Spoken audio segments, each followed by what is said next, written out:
Mirror, signal, and maneuver.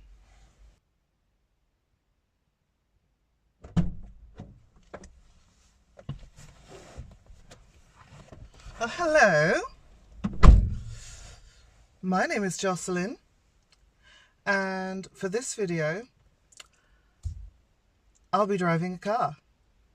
Actually, I won't. I'm explaining the reasons why I don't drive. So in this video, I want to talk about all the reasons why I do not drive, because it keeps coming up in my life. People ask me directly, why don't you drive? Or do you drive? I just wanted to put this all together so that I had a comprehensive place for all my thoughts on the subject, because some of them do go quite deep and, some of them don't. But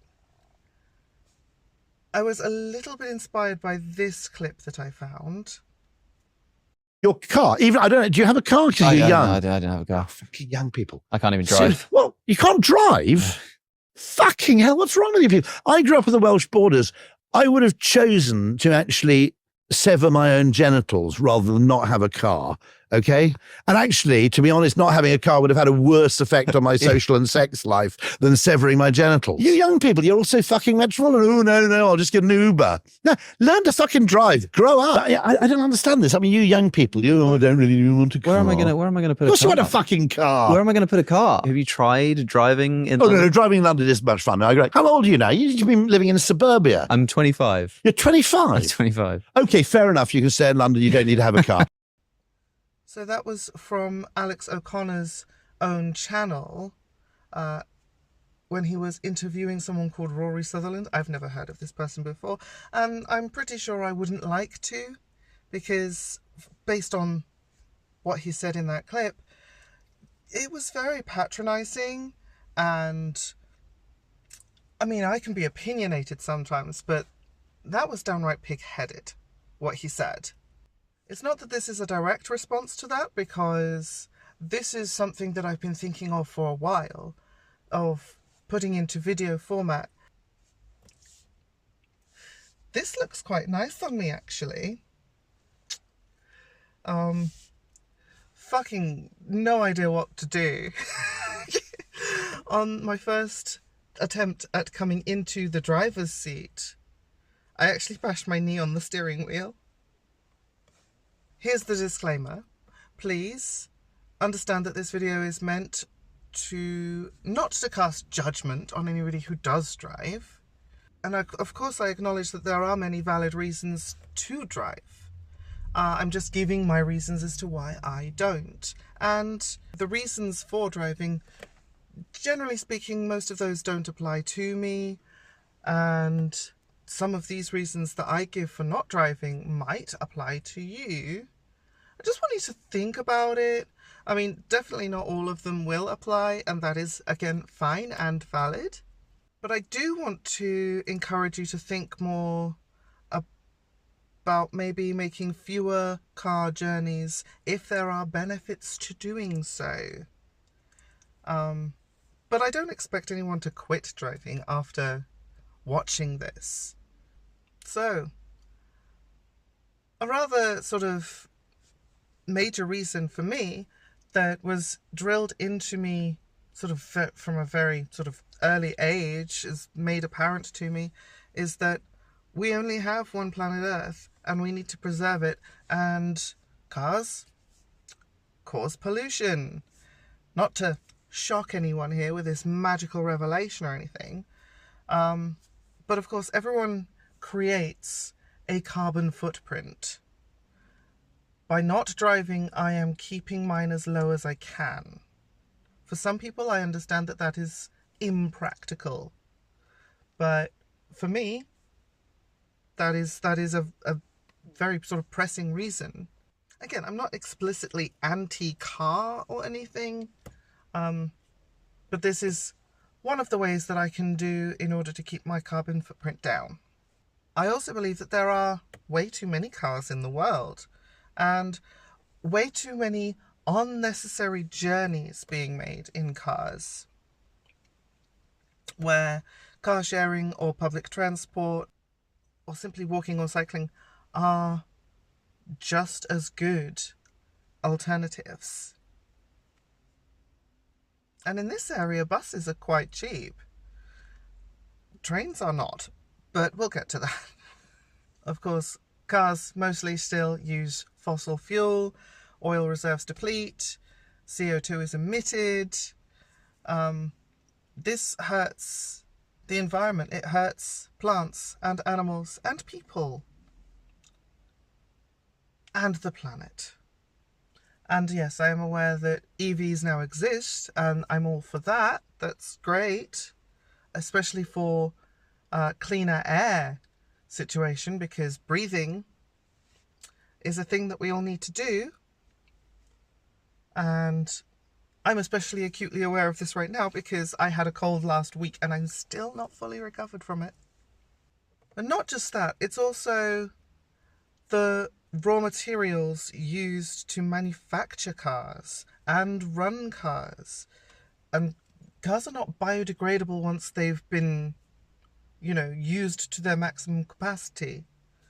Once a car is beyond repair, it doesn't just simply decompose in the forest. Another very pressing reason is, of course, the expense. Cars are expensive. And that is also no secret. Honestly, personally, I cannot understand how people can afford cars. Not just the car itself, but all the associated costs that go with them. You have to buy the car. You have to buy the insurance. You have to buy the road tax, the MOT, the repairs, the fuel, the parking charges, the license, the theory test, the driving lessons. And then, of course, cleaning, maintenance. I just have other needs and wants that take priority over a method of transportation such as a car. One of the things that may have become very crucially, blatantly obvious by now is I have zero real-world experience of actually driving. I've never done it. Extrapolating from the likes of racing games such as Burnout and Mario Kart, I think I might be an incredibly chaotic driver. I don't think anybody wants me to take that risk.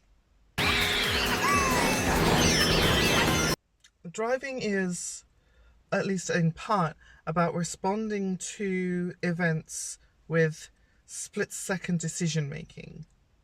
I have a terrible sense of direction. I have got lost quite a few times. And having to navigate mistakes on foot is embarrassing enough, but at speed,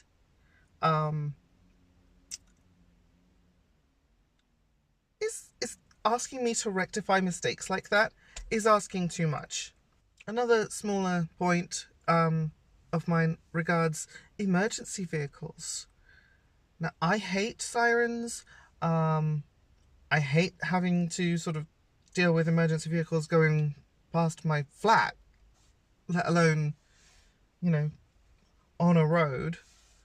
And with fewer cars on the road, they can get to their emergencies quicker. You could say I'm saving lives by not adding to that. Look how generous is me. There's also a lot of other technical things about driving, like maintenance stuff, changing tires and oil and engine stuff and radiators and all those things that I have no idea about. Completely baffles me. I could learn things, but when it comes to cars, I just don't wanna. For me, my big concern is that I would be prone to panic. And I know the more you do a thing, the better you get at it. That's fine. But I don't want to be in control of a, vehicle that could literally go out of control. It's a very heavy machine. Point is, in a game, if I crash, the game restarts. Real life is rarely that forgiving. And I think I'm self-aware to know that the roads are better off without me on them. And if you've ever seen me cycling on the roads, you might agree. And I wish that there were other less skilled drivers who also had that kind of self-awareness about them to not put themselves and other people at risk. I think we'd all be better off. And while we're talking about safety, roads are notoriously unsafe places. The more vehicles there are, the more people and animals are in danger on the roads. You know, the more accidents that can happen will happen. And this is often made worse by hazardous conditions such as inclement weather or poorly maintained roads, glare from the sun or headlamps of other cars passing by. Even if I'm a passenger and I'm seeing the headlights at night, they are very dazzling, and I don't like that. I would find it hard to concentrate on the road and see the road whilst there's glare in my eyes. And then there's just country lanes. Just country lanes. They are often surrounded by embankments or thick trees and long, windy, bendy parts and very narrow, difficult to navigate. They just piss me off. And I'm sure a lot of people feel the same way. I just don't want to be pissed off behind the wheel of a car. Also, sometimes cars can malfunction. And the last thing anyone wants is a heavy machine traveling at high speeds is a malfunction. Fortunately, I know that this is rare. But that small risk exists. But even if, and here's the next major point, even if you are the safest driver, you know all the correct things to do, in the safest car, well maintained, on the smoothest road, in the most optimal driving conditions, there's always that one thing that you have zero control over. Other bloody drivers. And as almost every person on the planet will tell you, some people are idiots. But worse than just idiot is an unpredictable idiot. And if somebody else wants to be terminally stupid behind the wheel of the car, like, I can't stop them. But by not being in their way, I can lower their risk of hurting me. I don't need that. I choose life.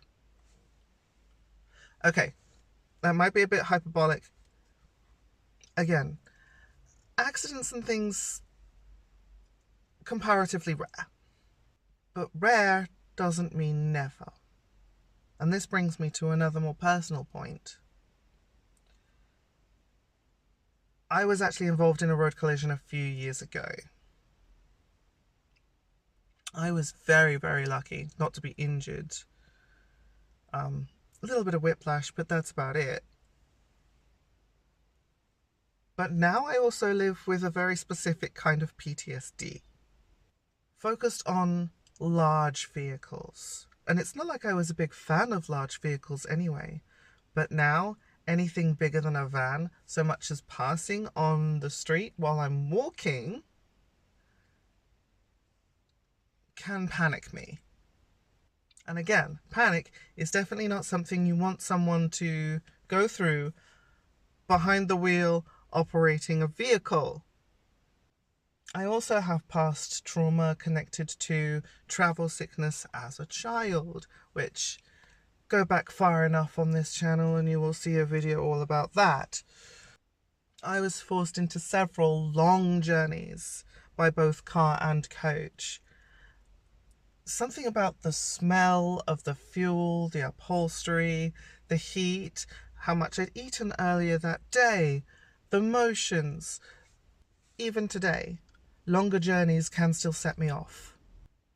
And it's also somewhat very impossible to predict what is going to set me off. Although I have made some connection to, like I've just said, the smells, the feel, the motion, also the driver's technique. If someone is a safer, slower driver, that tends to help make me ill less. And of course, being too full of food is a recipe for badness. So why would I want to spend more time in cars if I could help it? Another thing I hope to avoid is road rage. I'm a stressy bitch. You don't often see it on this channel, but when the mood hits, and if there's another driver acting a damn fool, that's going to piss me off.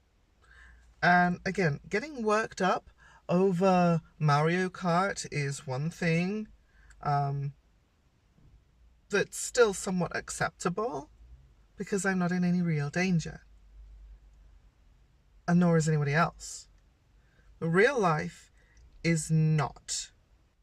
To bring that back to almost driving's opposite is congestion, traffic jams. Nobody likes to deal with those. And I want that Rory Sutherland bloke to remind himself of how much freedom he gets from driving when he's stuck in the middle of a 100-car queue. Yet another thing, yet another example of something that I don't have to deal with. Essentially, though, what I'm saying is that it all boils down to two main things, underpinning all the other reasons. I don't need to. I live fairly centrally in a town with a decent transport links. I walk or cycle everywhere as much as I can because it's free, mostly. And because, if I didn't walk, I would be really unhealthy. And I'm already sort of like borderline not healthy as it is. Because pizza and cheesecake are awesome. But also, when it comes to cars, such as this one that I've borrowed for this video today, I can ask friends, and, I have very many friends who are quite happy to drive places. Essentially,